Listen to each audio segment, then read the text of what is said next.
እናታችን ጽዮን ማርያም አክሱም ናት ብላችሁ ከርቆም ከቅርብም መጥታችሁ በዚህ ቅዱስ ስፍራ የተገኛችሁ እንዲሁም ደግሞ ቴክኖሎጂን በመጠቀም በመላው ዓለም ሆናችሁ በተለያዩ ሶሻል ሚዲያና ሚዲያዎች እየተከታተላችሁ የምትገኙ በዓለም ዙሪያ ያላችሁ ወገኖቻችን በሙሉ ከሁሉ አስቀድሜ የ2013 የነበረውን የከፋውን ዘመን አልፎ እነሆ ከጊዜ ወደ ጊዜ ወደ ተሻሻለ የሰላም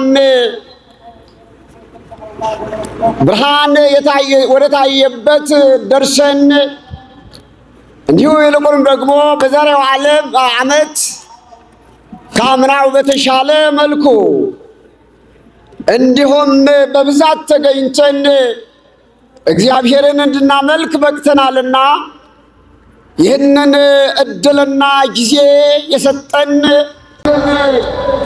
ጽዮን ለተሰኘችው እነሆ ከሦስት ቅዱስ አንዱ አካል አንዱ እግዚአብሔር ወልድ እናት የሆነችው ጽዮን እናታችን ቅድስት ድንግል ማርያም ናትና እንዲሁ እንድንገናኝም የእሷ ጸጋ ምልጃም አትለየንምና እሷም እንደ ቅዱስ ገብርኤልና እንደ ኤልሳቤጥ ልናመሰግናት ይገባናልና ምስጋናችን ለድንግል ጽዮን ይድረሳል።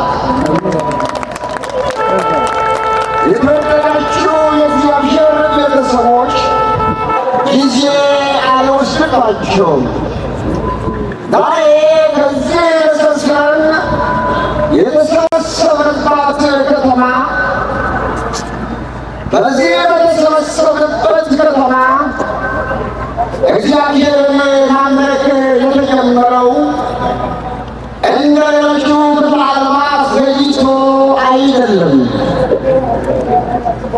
እግዚአብሔርን እውነተኛ እግዚአብሔርን ማምለክ በዚህ ቦታ የተጀመረው ከጥንት ጀምሮ እንደነበረ እንደሆነ የሌሎች መጻሕፍት ሳንጠቅስ ቅዱሱ የእግዚአብሔር ቃል መጽሐፍ ቅዱስ በቃልን ብቻ ተንተርሰን በቂ የሆነውን መልስ ማግኘት እንችላለን። አዎ ዛሬ እንዲሁ በአንድነት ተሰብስበን ያለንበት እንዲሁ ከተማ ማክበር የጀመርንበት የመጀመሪያዋ ጥንታዊቷ እናታችን ታሪካዊቷ እናታችን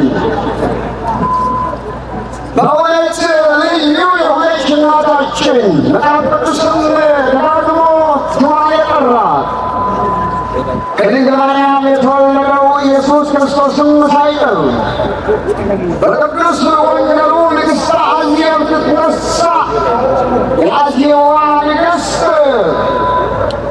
የአዜብ ንግሥት ማለት የሳባዋ ንግሥት የአክሱሟ ንግሥት እነሆ በመጨረሻው ፍርድ ጊዜ ተነሳ የትውልድ ትታረጋለች። ምክንያቱም እነሆ የሰሎሞንን ጥበብ ለማየት ሩቅ ሀገር መጥታለችና በወጀራችን የወደሳት የወላጃችን ቅድመ አያታችን የሆነች ንግሥተ ሳባ ማክዳ እንደሆነች እናውቃለን። ይህም በመጽሐፈ ነገሥት በምዕራፍ 10 ተዘግቦ የምታገኙት ታሪክ ነው። ስለዚህ በዛን ጊዜ ንግሥተ ሳባ እናታችን ዛሬ የምናከብረው በዓል የመጀመሪያ መስራች የመጀመሪያ እርግፋች ሆና እናገኛታለን። ለእሷ አማኝ ሆና ወደ እስራኤል ወደ ሰሎሞን ሄዳ አንተን የመረጠ አንተ ያለጻት ያምድር እንደዘግቡልን ንግሥተ ሳባ ማክዳ ወደ እስራኤል ተጉዛ በእግዚአብሔር ፈቃድ ድንግል የነበረችው በእግዚአብሔር ፈቃድ እግዚአብሔር ያቀናበረው ስለነበረ እነሆ ከሰሎሞን ልጅ ወልዳ ወደዚች እንደተመለሰች ሁላችን እናውቃለን።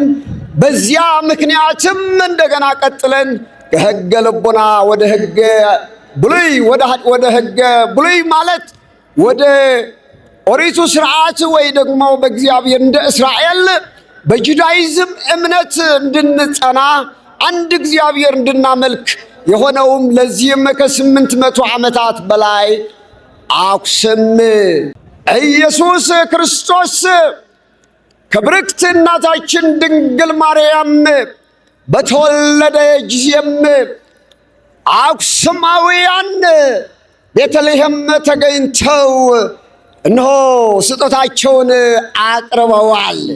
እሱ ብቻም አይደለም፣ በመቀጠልም ወልደ እግዚአብሔር ስለኛ ብሎ መስቀል ላይ ተሰቅሎ ሞታችንን ደምስሶ መቃብራችንን ደርምሶ እነሆ ወደ ጥንት ክብሩ ባረገ በዓመቱ 1 ዓመት ሳይሞላ እነሆ እቺ ከተማ ክርስትናን ወይም እምነተ ክርስትናን ተቀብላለች።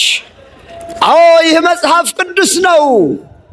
ይህም በሐዋርያት ሥራ ምዕራፍ 8:26 ጀምሮ ስታዩት ባጎስ የተሰኘው ኢየሩሳሌም ሰግዶ ጋዛ ላይ ሲገናኝ ከፊልጶስ ወነዋ ማይ መኑ ይከላን ተጠምቆ ያለው አክሱማዊ ሊቅ ነው። ምን አለ?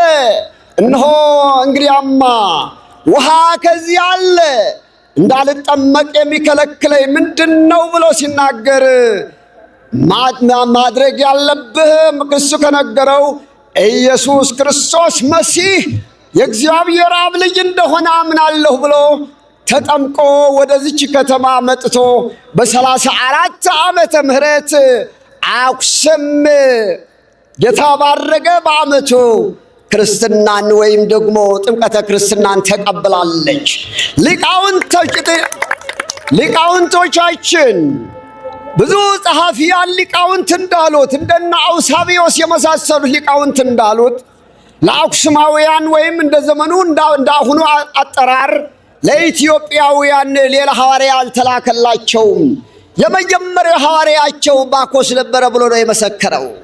ስለዚህ ከዛን ጊዜ በሐዲስ ኪዳን ቀጥሎም ነገሩ ላሳጥረውና ቀጥሎም በ4ኛው መቶ ክፍለ ዘመን በ330 ገደማ እነሆ ኢዛና ሳይዛና በነበርበት ጊዜ በፍሬምናጦስ ከዚህ ካደገው በሱ ምክንያት ቀደም ብሎ ክርስትናን ቀደም ብሎ የቴዎሎጂ ዕውቀት የነበረው በሚገባ የተማረ ወጣት ስለነበረ ሁሉን አይቶ ጥምቀተ ክርስትና ከነሙሉ ሰክረመንት ሙሉ ምስጢራት መምጣት አለበት ተብሎ ከነገሥታቱ ተናግሮ ወደ ግብፅ ወርዶ ከቅዱስ አትናቴዎስ እነሆ የሊቀ ጵጵስናን ማዕረግ ተቀብሎ ደግሞ በ4ኛው መቶ ክፍለ ዘመን ደግሞ አክሱም ኦፊሻሌ የክርስቲያን ነሽን ሆና ወይም ደግሞ የክርስቲያን ማዕከል ወይም ደግሞ የክርስቲያን ደሴት ሀገር ተብላ የተጠራችበት እናስታውሳለን።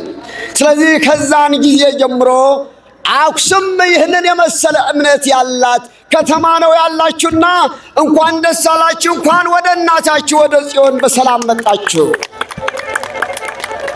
እንግዲህ አስላሳጥረው ነይ የተወደዳችሁ የእግዚአብሔር ቤተሰቦች ዛሬ በትግርኛ አባታችን ብዙ አስተምረዋል። አስተርጓሚውም በመጠኑ ምናልባት ከውጭ ላሉ ባይመጡም በውጭ ለሚከታተሉ ቀስ አድርጎ በመጠኑ እየተከታተሉን ይሆናሉ። ዛሬ እንደተባለው 2 ስም ነው ያለ። አንዱ የብሉይ ኪዳንን ታሪክ ነው ይዘን ሊቃውንቶቻችን ያሉት። ሁለተኛ የሐዲስ ኪዳን ታሪክ ነው። የብሉይ ኪዳኑ ታሪክ ቀደም ብለን እንደሰማነው እነሆ እመቤታችን ቅድስት ድንግል ማርያም በዘመነ ነቢያት በመጻሕፍቱ በብዙ ምሳሌ እየተመሰለች ታይታለች። አንደኛው ምሳሌዋ በደብረ ሲና ትመሰላለች። ሁለተኛ ምሳሌዋ በደብረ ጽዮን በጽዮን ተራራ ትመሰል ነበረ።